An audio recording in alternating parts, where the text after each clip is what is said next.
매일 성경 묵상 나눔입니다. 6월 12일 수요일입니다. 오늘 묵상하는 본문은 사도행전 19장 21절에서 41절입니다. 본문을 읽습니다. 이 일이 있은 후에 바울이 마게도니아와 아가야를 거쳐 예루살렘에 가기로 작정하여 이르되 내가 거기 갔다가 후에 로마도 보아야 하리라 하고 자기를 돕는 사람 중에서 디모데와 에라스도 두 사람을 마게도니아로 보내고 자기는 아시아에 얼마 동안 더 있느니라. 그때쯤 되어 이 도로 말미암아 적지 않은 소동이 있었으니 즉 데메드리오라 하는 어떤 은장색이 은으로 아데미의 신상 모형을 만들어 직공들에게 적지 않은 벌이를 하게 하더니 그가 그 직공들과 이러한 영업하는 자들을 모아 이르되 여러분도 알거니와 우리의 풍족한 생활이 이 생업에 있는데 이 바울이 에베소뿐만 아니라 거의 전 아시아를 통해 수많은 사람을 권유하여 말하되 사람의 손으로 만든 것들은 신이 아니라 하니 이는 그네들도 보고 들은 것이라. 우리의 이 영업이 천하여질 위험이 있을 뿐 아니라 큰 여신 아데미의 신전도 무시당하게 되고 온 아시아와 천하가 위하는 그의 위엄도 떨어질까 하노라 하더라. 그들의 이 말을 듣고 분노가 가득하여 외쳐 이르되 크다 에베소 사람의 아데미여 하니 온 시내가 요란하여 바울과 같이 다니는 마게도니아 사람 가이오와 아리스다고를 붙들어 일제히 연극장으로 달려 들어가는지라. 바울이 이 백성 가운데로 들어가고자 하나 제자들이 말리고 또 아시아 관리 중에 바울의 친구된 어떤 이들이 그에게 통지하여 연극장에 들어가지 말라 권하더라. 사람들이 외쳐 어떤 이는 이런 말을 어떤 이는 저런 말을 하니 모인 무리가 분란하여 태반이나 어찌하여 모였는지 알지 못하더라. 유대인들이 무리 가운데서 알렉산더를 권하여 앞으로 밀어내니 알렉산더가 손짓하여 백성에게 변명하려 하나 그들은 그가 유대인인 줄 알고 다 한 소리로 외쳐 이르되 크다 크다 에베소 사람의 아데미여 하고 이를 2시간이나 하더니 서기장이 무리를 진정시키고 이르되 에베소 사람들아 에베소시가 큰 아데미와 제우스에게서 내려온 우상의 신전지기가 된 줄 누가 알지 못하겠느냐. 이 일이 그렇지 않다 할 수 없으니 너희가 가만히 있어 무엇이든지 경솔히 아니하여야 하리라. 신전의 물건을 도둑질하지도 아니하였고 우리 여신을 비방하지도 아니한 이 사람들을 너희가 붙잡아 왔으니 만일 데메드리오와 그와 함께한 직공들이 누구에게 고발할 것이 있으면 재판날도 있고 총독들도 있으니 피차 고소할 것이요 만일 그 외에 무엇으로 원하면 정식으로 민회에서 결정할지라. 오늘 아무 까닭도 없이 이 일에 우리가 소요 사건으로 책망받을 위험이 있고 우리는 이 불법 집회에 관하여 보고할 자료가 없다 하니 이에 그 모임이 흩어지게 하니라. 오늘의 본문은 바울로 인하여 일어난 에베소서의 소동에 대해서 기록하고 있습니다. 우리 어제 묵상했던 것은 바울이 2년이 넘도록 두란노 서원이라고 하는 에베소에 있는 이제 서원에서 말씀을 강론했을 때에 그로 인하여 아시아 전 영역에 복음이 전파되어지는 어떤 일들이 일어났던 것에 대한 기록을 묵상했었습니다. 그런 일이 있은 후에 바울이 마게도니아와 아가야를 거쳐 예루살렘에 가기로 작정하여 이르되 내가 거기 갔다가 로마도 보아야 한다라고 그 바울의 계획을 세우는 것이죠. 그리고 나서 디모데와 에라스도 두 사람을 마게도니아로 보내고 자기는 얼마 동안 아시아에 있다라고 하는데 이 마게도니아와 아가야를 거쳐 예루살렘에 간다라고 하는 것 그리고 두 사람을 마게도니아로 먼저 보냈다라고 하는 것은 이제 예루살렘에 흉년이 들고 힘든 상황이 있어서 예루살렘 교회를 돕기 위한 구제 헌금을 이제 이 마게도니아와 아가야 이렇게 거쳐서 이제 거둔 후에 예루살렘으로 가려고 하는 부분이고 그 일들을 위해서 먼저 이제 디모데와 에스라도를 먼저 보낸 것 같습니다. 그때 이 도로 말미암아 적지 않은 소동이 있었다. 에베소에서 말하는 거죠.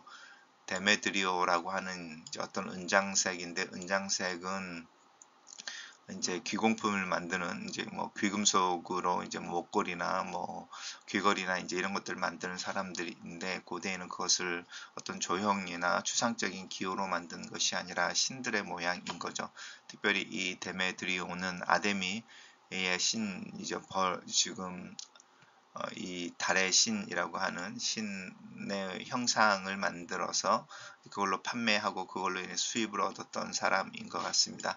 근데 바울이 이제 에베소에서 복음을 전하고 많은 사람을 권유하여 말하되 사람의 손으로 지은 건 신이 아니다라고 하면서 자신들의 영업 수입이 떨어질 것에 대해서 또 자신들이 이제 숭배하는 이 아데미 신 또한 그 명성이 이제 떨어질 것에 대해서 염려하는 말을 나누고 사람들을 이제 움직여서 그 사람들이 말 듣고 분노가 가득하여 외치되 아데미여 이제 에베소 사람의 아데미여 이렇게 이야기합니다.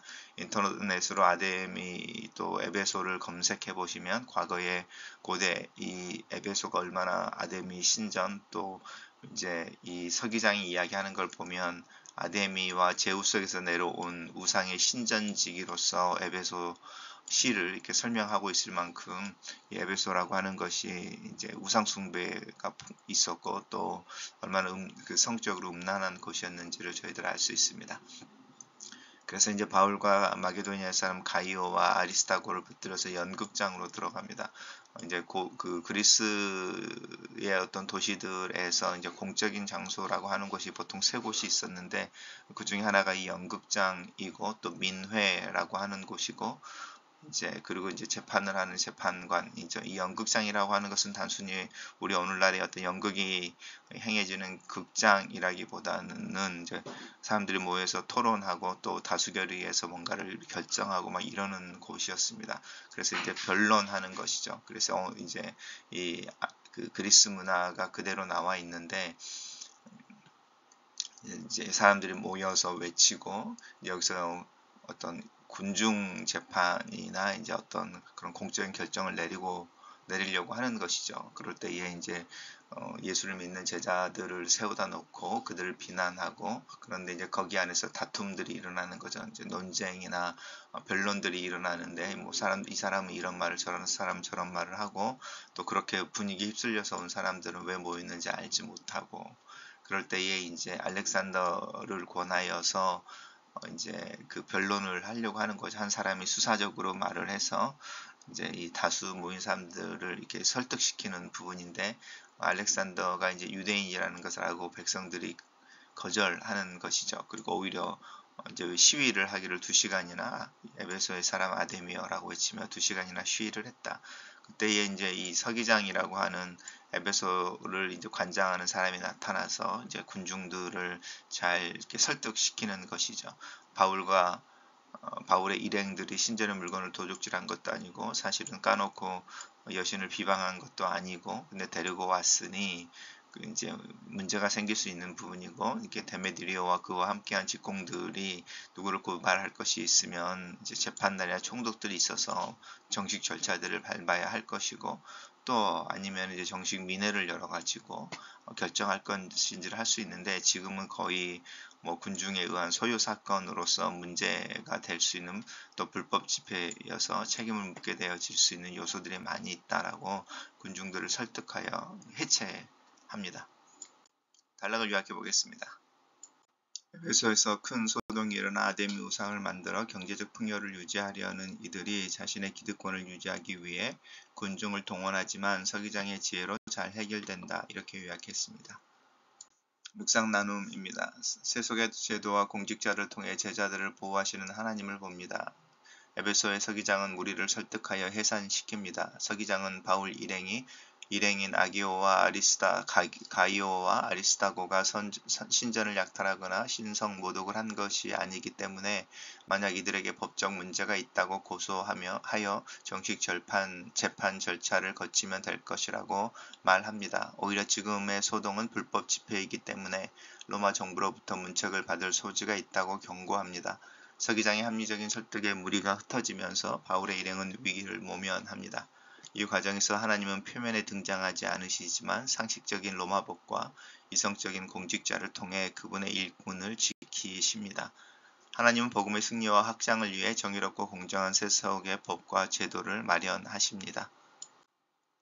바울은 예루살렘으로 갔다가 제국의 중심인 로마에 복음을 전하기로 선교 계획을 세웁니다.